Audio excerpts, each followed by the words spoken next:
Hi guys, I'm Kayla, and tonight we are making skinny beef enchiladas.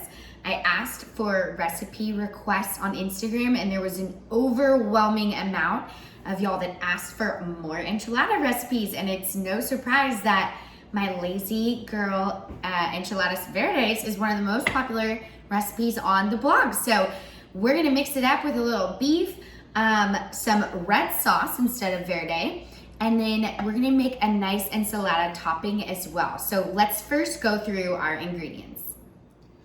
Okay, going through our ingredients, let's start first with our enchilada sauce. So I use Old El Paso. This is my favorite brand for their red enchilada sauce, but use your favorite. You'll need a big 28-ounce can. Then for our tortillas, we're trying out these quinoa flour tortillas by Maria and Ricardo's, so they're gluten-free. So we'll heat them so they're nice and pliable before we roll them up with our filling, which brings us to our grass-fed, lean, ground organic beef, 1 pound of that. You gotta have cheese if you're gonna have enchiladas, and we're using a mild cheddar Monterey Jack blend. It'll be nice and melty. And then just for some extra flavor, some diced onion and spicy jalapeno. Then on top of our baked enchiladas, we're gonna make our ensalada. So it's nice and crunchy and cool, mixed with our spicy cheesy bites. So for the ensalada, we'll use lettuce. So I bought pre-shredded lettuce, but you can of course shred your iceberg lettuce head. And then cotija cheese, some cleaned radishes, and some lime wedges as well. Okay, so you'll need 2 things to cook your enchiladas. A big saute pan to brown our meat and heat our tortillas. And then you'll need a 9 by 12 glass dish that will roll our enchiladas and bake in the oven. Okay, first things first, I have my oven heating at 375 degrees, and we're going to brown our meat in our skillet. So first I'm gonna heat up the pan over medium-high heat with just about 1 tablespoon of olive oil. And then once that's hot, we'll put in our brown meat, or our ground meat. While my pan heats for my ground beef, I'm going to show you the best way to slice your onion. So since we're dicing it, we'll cut off the top, slice through the root, and first peel off the paper and the first layer of your onion. So you'll just make a little trash pile here, discard everything. Now once you have your 2 clean halves, put them cut side down on your cutting board, and then you'll make lines tracing the veins of the onion first before, with a flat hand, you'll slide your knife through the onion, but not all the way through the root. So just right before the root. So now you have slices and cuts through, and once you turn it on its side, you'll have your dices. Makes cutting up a lot of onions very easy, and you can do so very quickly. And then you'll just discard the little root. So we'll do that one more time.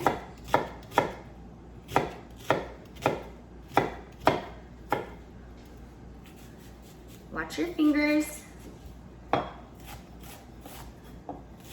Voila. Easy as that.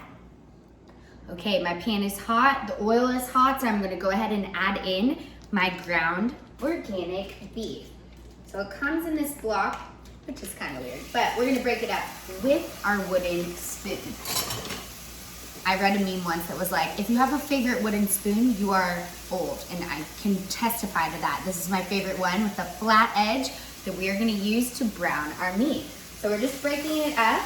If the oil pops a lot, turn the heat down. You always wanna bring your ground beef to more of a room temperature before you cook it. That way it doesn't pop oil in the pan.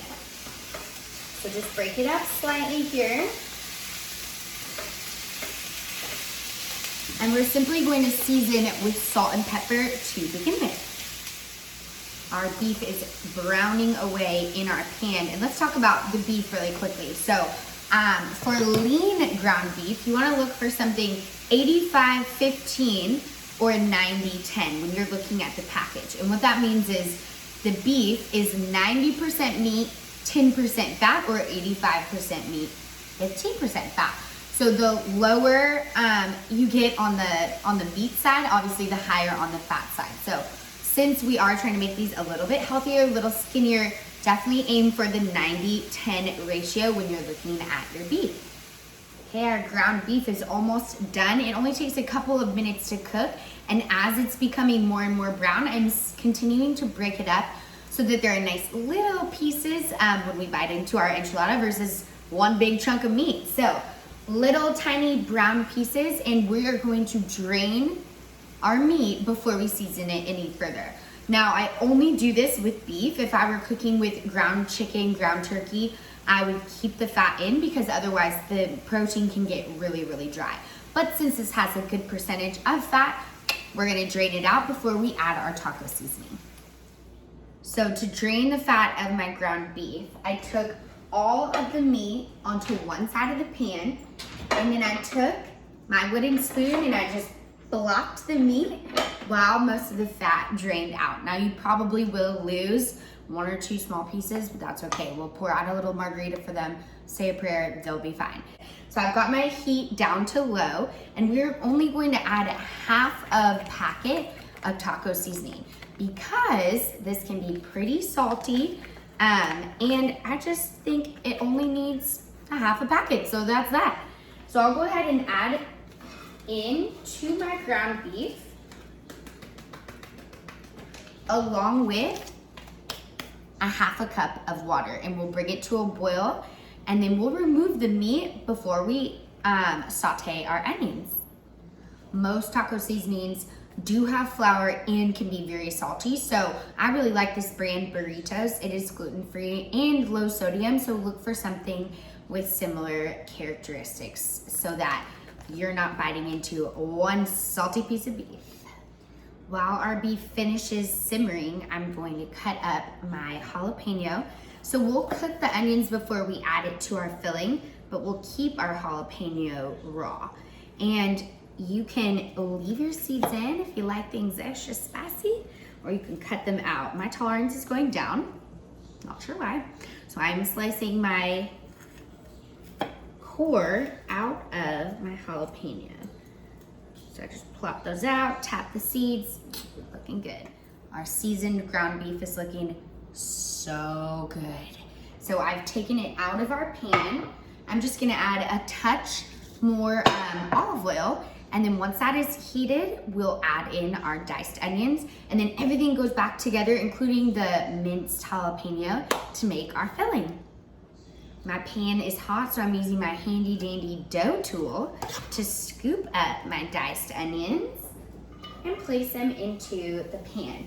Just like using your knife, but it's a lot wider. So convenient.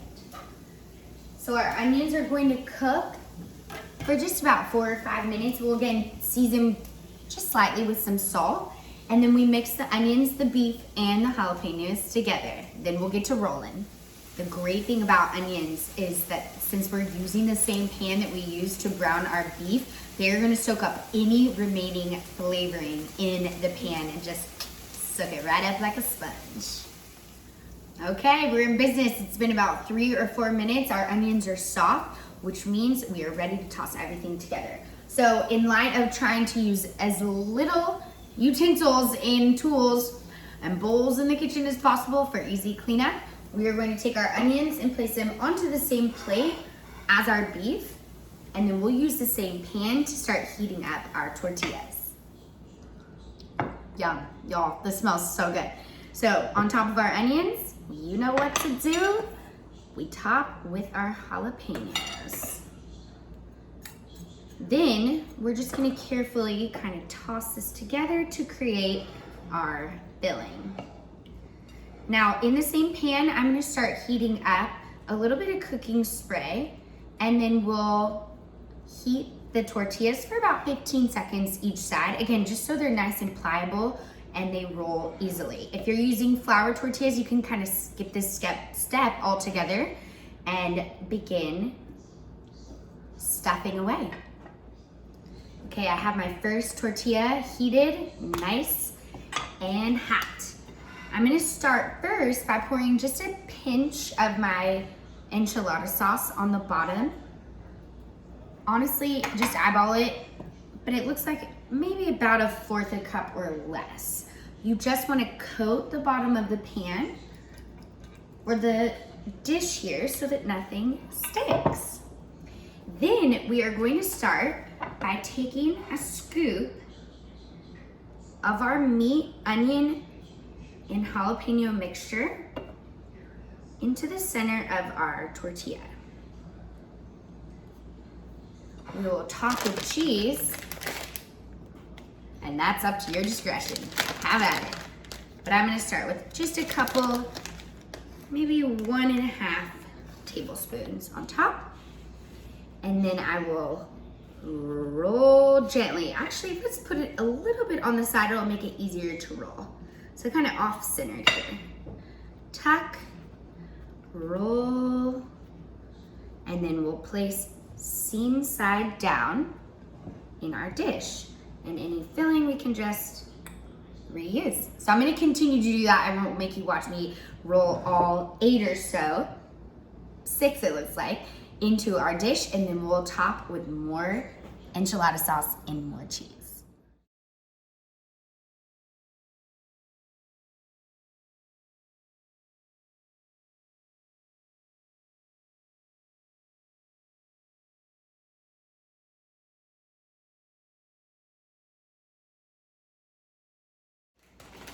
Okay, we have all of our enchiladas rolled up.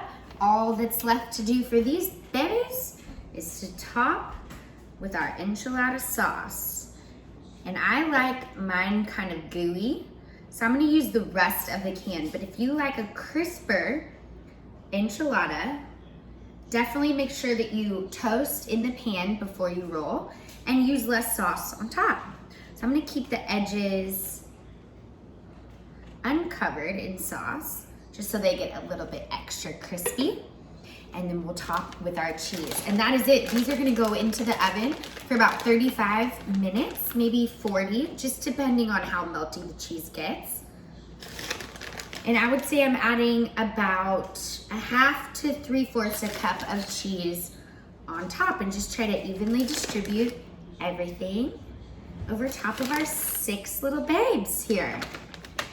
Okay, while these bake, we'll create our topping, and that's it. We'll dig in. To do now that we've got the enchiladas roasting in the oven is to slice up our radishes if you're using them.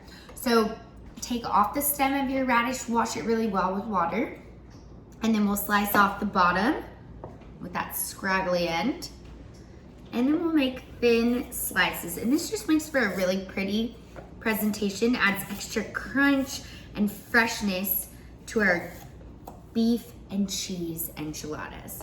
So I'll continue and make take a couple of these radishes and slice them thinly. Since I bought pre-shredded lettuce, I can skip that step.